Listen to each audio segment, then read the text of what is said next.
Hello. तो आज हम कुछ नया टॉपिक करने वाले हैं। अभी हमने रियल एनालिसिस कवर कर लिया काफ़ी हद तक। एब्स्ट्रैक्ट अलजेब्रा हम पढ़ रहे थे। हमने काफ़ी सारे टॉपिक्स देखे, ओईडी के हम कुछ पास्ट पेपर सॉल्व करे। अब हम करेंगे कुछ नया और ऑब्वियसली कुछ स्पेशल रिक्वेस्ट पे। तो मैट्रिक स्पेसेस आज हम पढ़ने वाले हैं। मैट्रिक स्पेसेस को इंट्रोड्यूस करते हैं, देखते हैं कि मैट्रिक है क्या चीज़, मैट्रिक स्पेस कैसे बन रहे हैं, वर्ड्स कैसे बन रहे हैं, डेफिनेशन की थोड़ी सी बात करते हैं और फिर एक्चुअल थ्योरम पे आएंगे जो कि मैट्रिक स्पेस की डेफिनेशन बताती है 4 एग्जाम्स के साथ, और कुछ यूजुअल एग्जांपल्स करेंगे। और फिर अगली वीडियो से हम थोड़ा आगे आगे बढ़ते जाएंगे, ओपन स्फीयर, ओपन बॉल, वो सब कवर करेंगे। तो आज हम देखते हैं कि मैट्रिक स्पेस होता क्या। अब एज द नेम सजेस्ट, इसमें क्या आ रहा है, स्पेस। स्पेस मतलब क्या होता है, ये स्पेस ही तो है। अगर मैं इस बोर्ड को बाउंड्री मान लूं तो इसके अंदर जितने भी पॉइंट्स हैं वो क्या बना रहे हैं, एक स्पेस ही तो बना रहे हैं। कितने पॉइंट्स हैं, इन्फिनाइट पॉइंट्स हैं। चलो आपके लिए थोड़ा सा छोटा कर देते हैं। मैंने इतना एरिया लिया, एक बोर्ड का इतना पार्ट लिया, मैं बोल रही हूँ एक स्पेस है। स्पेस तो है, इसमें सारे पॉइंट्स हैं, पर इस स्पेस को मैं मैट्रिक स्पेस कब कहूंगी, मैट्रिक स्पेस कब कहूंगी, तो मेरा यहाँ पे जो एक एक्स्ट्रा टर्म जुड़ रहा है वो क्या है, मैट्रिक। तो space is called matric space when it has a matric. Matric space क्या होता है, a space with a matric, इनकी एक ऐसा स्पेस जिसमें एक मैट्रिक भी हो। अभी मैट्रिक है, मैट्रिक मतलब कोई भी फंक्शन जो कि किसी भी दो पॉइंट के बीच में डिस्टेंस बताए, यानी इसके स्पेस के किसी भी दो पॉइंट्स के बीच में वही डिस्टेंस बताएगा, वही फंक्शन डिस्टेंस बताए। तो it is a distance function. Metric is a distance function. यहाँ पे की जगह मैट्रिक लिख लेती हूँ, ठीक है। तो मैट्रिक क्या होता है, ये एक डिस्टेंस फंक्शन होता है that tells the distance between any pair of points in the space। तो स्पेस में कोई भी दो पेयर ऑफ पॉइंट होंगे ना, उसके बीच का डिस्टेंस है ना, ये फंक्शन ही बताएगा, जिसे डिस्टेंस फंक्शन कहेंगे। तो फंक्शन है, तो आपने हमेशा फंक्शन क्लास 12th में, बाकी क्लासेस में, कॉलेज में ऐसे पढ़ा होगा ना कि एक फंक्शन है वो वेरिएबल पे डिपेंड कर रहा है। अब क्योंकि स्पेस है तो स्पेस से पॉइंट्स होंगे, पॉइंट्स किस टाइप के होते हैं, ऐसे टाइप के होते हैं ना, दो दो दो होते हैं, ऐसे पेयर में होते हैं। तो हम इसको पेयर लेंगे, तो यहाँ पे पेयर लो, इस टाइप का फंक्शन होएगा, ठीक है। एफ एक्स वाई फंक्शन होगा, तो मैट्रिक हमारा कुछ ऐसा दिखेगा। मैट्रिक क्या एक फंक्शन है ना, पर क्योंकि डिस्टेंस फंक्शन है तो आसानी के लिए हम डिस्टेंस को डी मान के यहाँ पे फंक्शन का नाम डी एक्स वाई रखेंगे, तो ये हमारा डिस्टेंस फंक्शन होएगा। और इस स्पेस का नाम हम रखेंगे एक्स। तो इस स्पेस x में जितने भी पॉइंट्स हैं x, y टाइप के, ये जो पॉइंट्स हैं, 1 पॉइंट, 2 पॉइंट, 3 पॉइंट, जितने भी इनफिनाइट पॉइंट्स हैं ना, यहाँ पे मान लो x1, y1, ये वाला पॉइंट है x2, y2, ये वाला पॉइंट है x3, y3, ये सब पॉइंट्स हैं।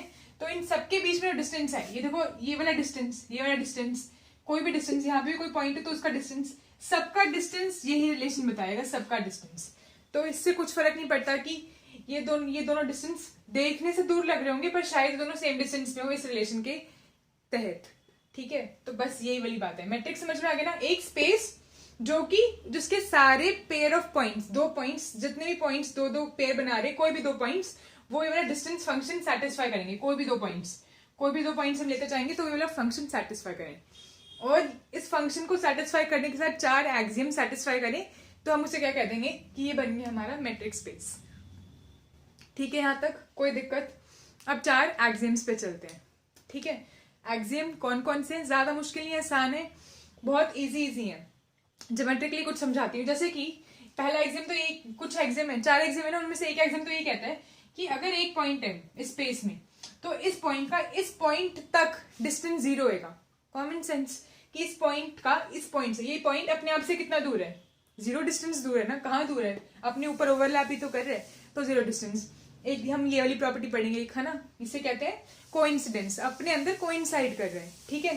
एक होता है सिमेट्री। सिमेट्री मतलब अगर ये पॉइंट है, बी पॉइंट है, तो जितना इसके ए से बी में डिस्टेंस है उतना ही बी से ए में डिस्टेंस है, यानी कि d x y is equal to d y x, ठीक है। तो उल्टा कर दो तो भी डिस्टेंस सेम रहेगा, ये सब पढ़ेंगे। तो चलते हैं 4 एक्सियम्स की तरफ, ठीक है। यहां तक कोई दिक्कत नहीं होनी चाहिए। अब एक्सियम्स पे चलते हैं।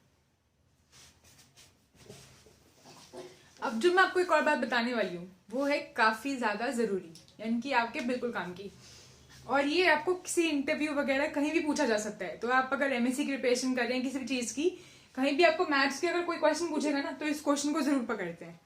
वो क्या है, वो पूछेंगे डिस्टेंस में डिफाइन किया, 2 पॉइंट्स उठा रहे हैं ना इस टाइप के, टपल टाइप के उठा रहे हैं, तो दोनों पॉइंट्स x, y दोनों x से आ रहे हैं, तो टपल बन रहा है। ये क्या है, x क्रॉस x, मैंने छोटा x बनाया ना, इनटू है, इसका मतलब क्या है, चाहे इसको x क्रॉस x लिखो चाहे इसको x स्क्वायर लिखो, एक ही बात है। इसका मतलब है कि टपल टाइप के पॉइंट्स बन रहे हैं, ठीक है। अगर x को हम r ले लें तो ये क्या होगा, r स्क्वायर लिख दो या फिर r क्रॉस r लिख दो, ठीक है ना। तो ये समझ में आ गया ना, ये x क्रॉस x है, इसको 3x मत समझ लेना, पहली बात। दूसरी बात, क्वेश्चन क्या पूछेंगे वो,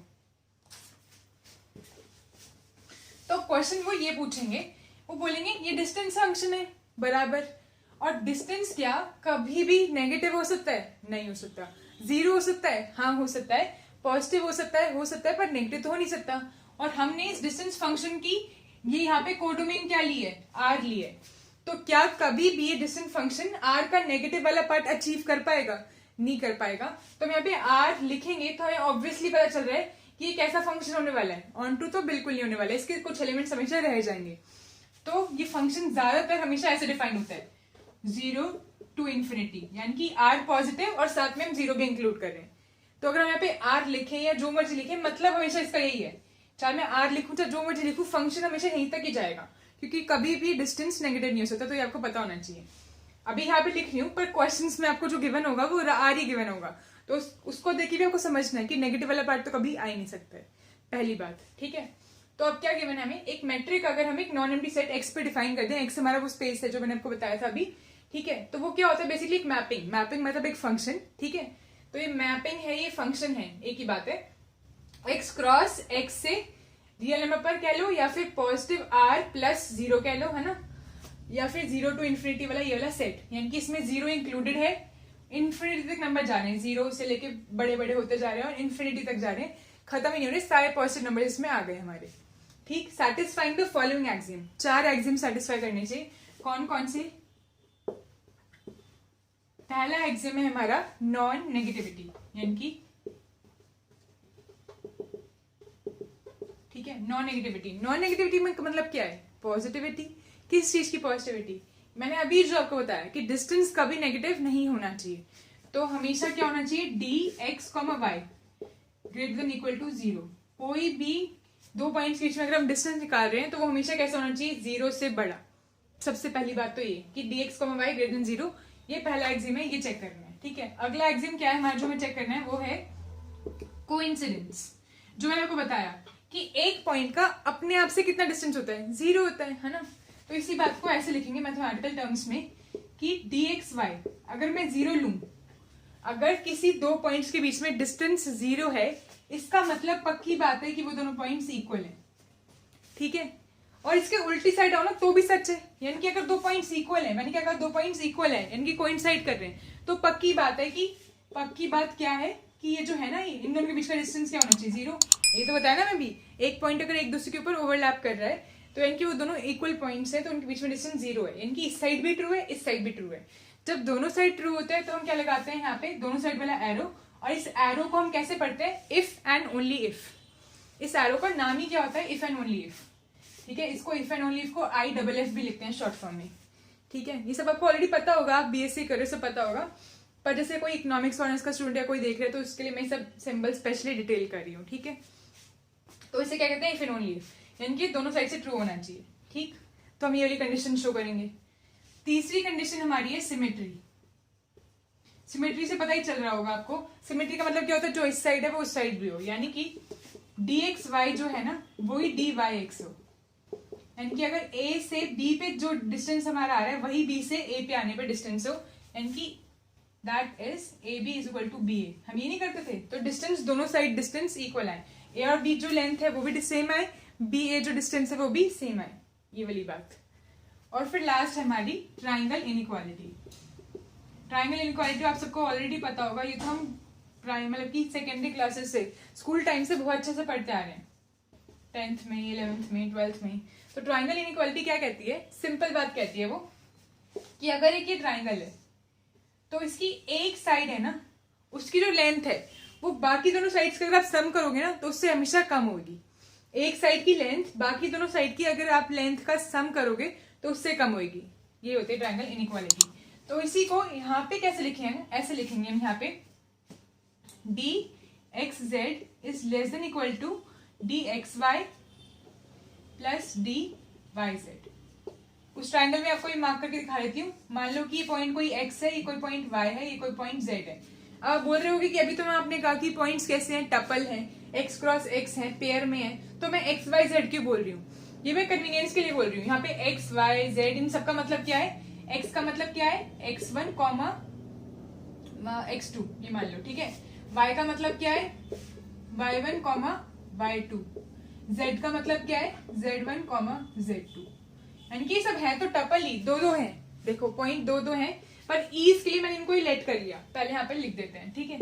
तो ये है वही हमारे टपल्स ही हैं, दो दो हैं, ठीक है। दो दो होते हैं ना कोऑर्डिनेट हमेशा, जब भी हम एक्स वाई प्लेन बनाते हैं ऐसे, एक एक्स एक्सिस होती है, एक वाई एक्सिस होती है, तो ये डबल ही है। सिंप्लिसिटी के लिए हमने ऐसे लिख रही हूँ, आप पूरा खोल के लिख सकते हो, आपको अगर तसल्ली है आप ऐसे लिख सकते हो।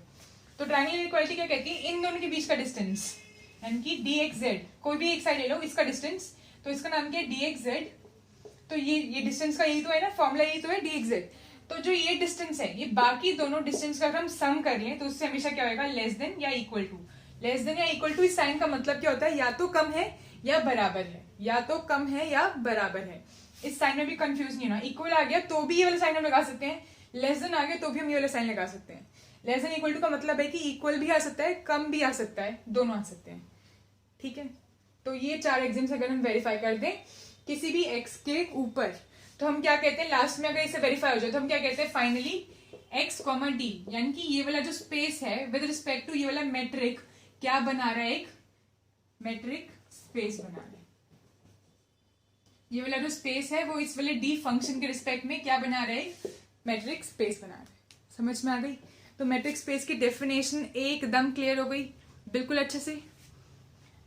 तो इस डेफिनेशन को एक बार 2-3 बार और देखो, एक बार नहीं 2-3 बार, क्योंकि अगर आप पहली बार कर रहे हो ना तो आपको कंफ्यूजन होगी। 2-3 बार देखो, आपको लगेगा कि नहीं यार प्रॉपर्टीज तो आसान है। अगर आपको समझ में आ रही तो भी एक बार और पक्का देखो, आपको ना ये दिल में बैठ जाएगी, दिमाग में बैठ जाएगी, निकलेगी नहीं डेफिनेशन। उसके बाद अब हम नेक्स्ट वीडियो में करने वाले हैं एग्जाम्पल्स। मैं नेक्स्ट वीडियो में इसलिए शिफ्ट कर रही हूँ ताकि आपको थोड़ा ब्रेक मिल जाए, इस वीडियो को दोबारा देखो, और फिर हम नेक्स्ट वीडियो में करेंगे एग्जाम्पल्स। कुछ एग्जाम्पल स्टार्ट करेंगे, यूजुअल मेट्रिक देखेंगे, पोस्टमैन मेट्रिक, मैक्सिमम मेट्रिक, ये सब देखेंगे। तो बेसिक एग्जाम्पल से स्टार्ट करते हैं, उससे आपका ये वाला कंसेप्ट पॉलिश हो जाएगा एकदम अच्छे से। टेक केयर, अच्छे से पढ़ाई करो, और कोई भी डाउट्स आ रहे हैं तो I will be more than happy to help you. And आपको कुछ भी फीडबैक देना है या फिर आपको कोई हेल्प चाहिए तो I am always curious to hear from you. Okay, take care. Trip Bohemia is signing of.